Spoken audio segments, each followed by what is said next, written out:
The other one, and again, I'm not saying this is a great motive, it's a human nature motive, but just like my feeling as a Lancastrian, and the reason why I used to lie when I was abroad and say I was from Scotland, not England, I think most people who I've met on my travels, and they will say, you know, I don't like Britain, but you get under the skin of that, what they're really saying is I don't like London. And just imagine on day one of independence when the phone rings on the First Minister's desk and he's getting congratulatory phone calls from people in Buenos Aires, in Paris, in Berlin, in Rome, in Washington, in Moscow. These are people who they're not overly fond of London. They're fed up with London's arrogance, its smugness, its sense of entitlement. Just imagine the pleasure it would give them, particularly in places like Paris, to do all they could to create this booming, thriving Scotland right on the border of England. I mean, they would do it for the sheer joy of going to an EU summit and seeing the white-faced, tight-lit anger of those mandarins in Whitehall. It would annoy them. And I can't imagine a French or German leader who would not love that. Hell, even Vladimir Putin would go out of his way to make sure we did pretty good here.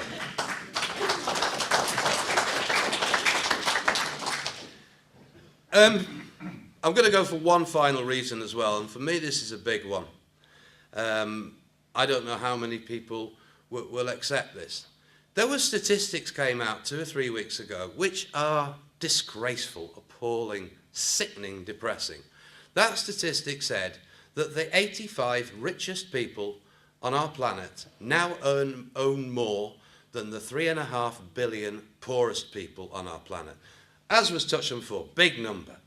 I was writing a blog about this and I tried to get a mental picture of what 3.5 billion looks like. I'll tell you. If you were to build a motorway from Lockerbie right the way down to Dover, you go across the channel and you take it all the way up to Minsk in Belarus. It's a 1,500-mile drive. And either side of that motorway, you put a line of Wembley stadiums. Wembley stadiums from Lockerbie to Minsk. It actually is about 30,000 of them. And you fill every one of those stadiums. That's what 3.5 billion people looks like. And all of those folk in all those stadiums earn less than 85, about the same as we've got in this room. That has never happened in history before. This is unique. This is uncharted territory for the human race. And it doesn't just happen on its own. For someone or people, individuals, to be able to loot the planet as successfully and staggeringly as that, they need a lot of help. And guess where they get it? Where's the go-to place if you're an arms runner, or a people trafficker, or a dictator who, like your man in Ukraine, has managed to plunder all the wealth of his country, or a general who's launched a successful coup, or someone who's lucked out and bought 15 aluminium mills in the chaos of the Yeltsin era? We know where you go to London. The doors are thrown wide open.